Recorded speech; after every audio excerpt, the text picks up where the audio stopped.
Hello everyone. In this session, I would like to discuss about how to take the reference of an element by using JavaScript. Let me open Visual Studio Code, create one HTML file. My file name is like test.html. Just place some content here. One div I taken some content section, and one more div I want to take to me, and one more div I want to take to me. These names all are my Indian cricket team members and UV, and you can take one more div month like this, different divs you can take it. Okay, one more para you can take it, drag it like this. For my first element, I added one identity attribute ID. ID I want to add. Okay, this is like a div one, first div, right? Div one I added. For this, there is no ID, nothing, just leave it. For this, I want to add one class. My class equals to, okay, just you can write, okay, Kohli. Class name is like Kohli only. Okay, and then my B. Here, you can write one more attribute, my name equals to, this. One more attribute I written. Here, there is nothing. Here also, nothing. Leave it. Based on our requirement, you can add some other attribute also. Now, let me run this. Open with live server. Now close all these things. It's not required for us. Now these are my elements. Now I want to get the reference of this particular searching content element, div element reference I want.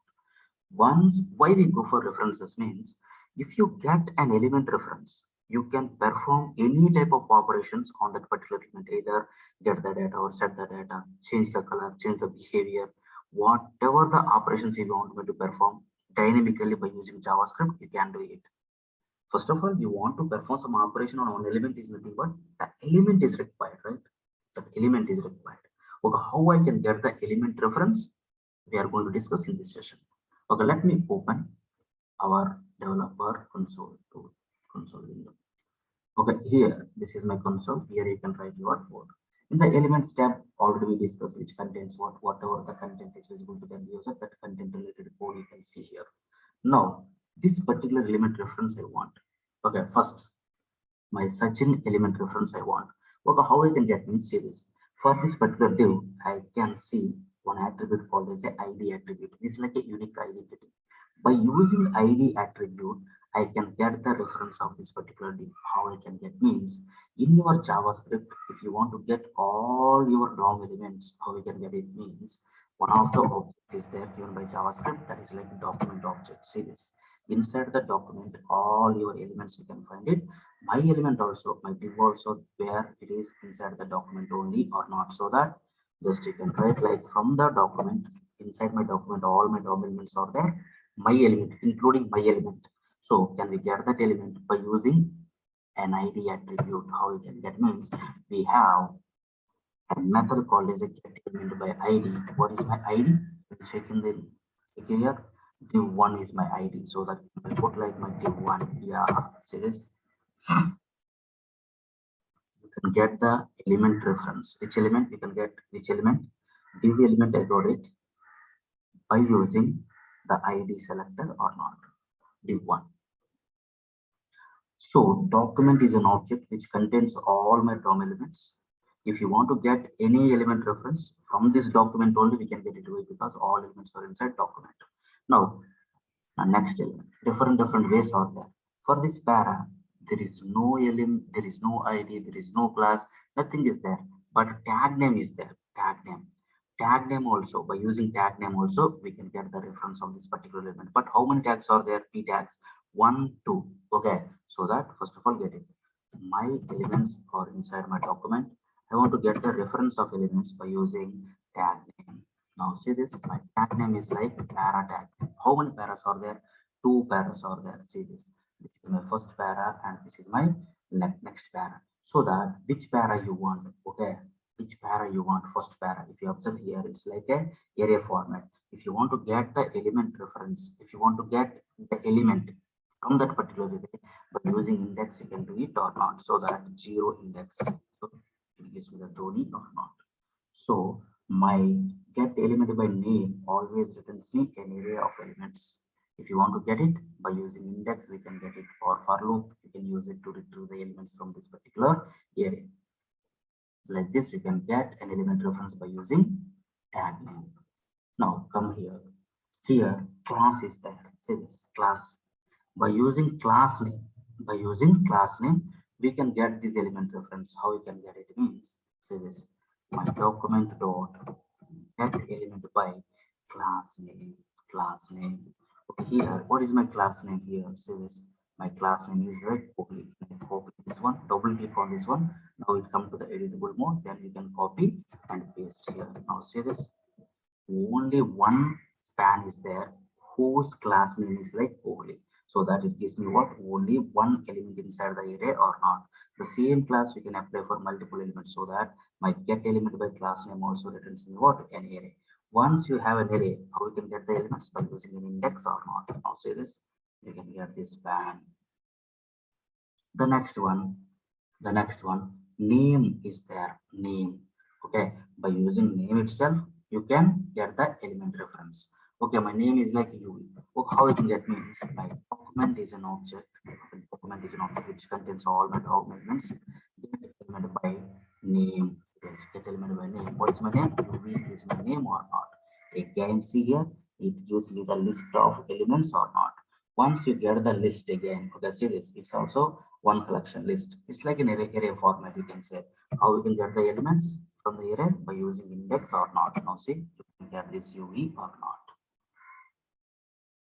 Either you can use get element by ID, another one is like get element by tag name, another one is like class name, and another one is like get element by name. You can get it. And one more important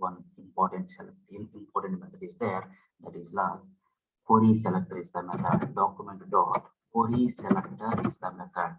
Okay, here you can pass one CSS selector as an argument. You know how many CSS selectors are there? If you want, go to our website.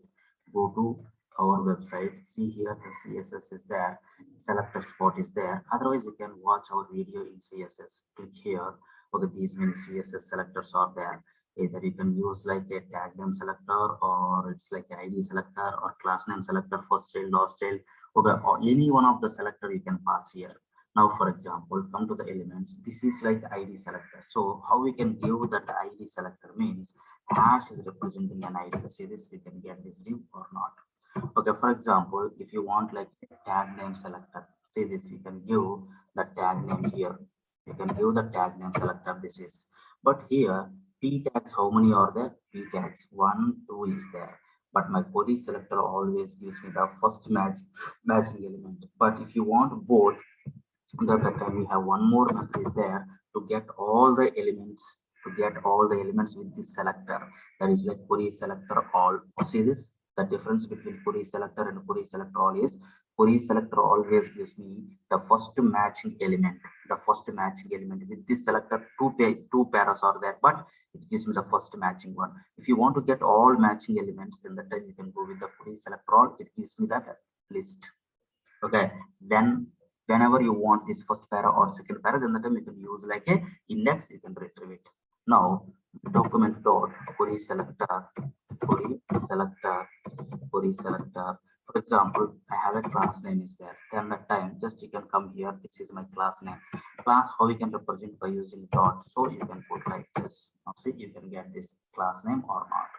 Now this is my name. We can say like an attribute. Now attribute selector also there. So how we can get it means document dot querySelector. My attribute you can represent like this. Just go through that CSS selector so you can get some more idea. See this. This is my attribute selector. Now come here. This is my para. To my body, this is the lost children or not. If you want to get it, the selector name is like a lost children, lost child. Document dot querySelector. Just I want the para, which is like a lost child. It's like a lost child of my body. See, like Dravid is my lost child or not. For example, this div you want from bottom to top, this is the first occurrence. The selector name is like first of type. So that if you want the punch div reference, we have the selector called as what first last of type. Query selector. Okay, all these selectors you can check in CSS. In CSS you can check it.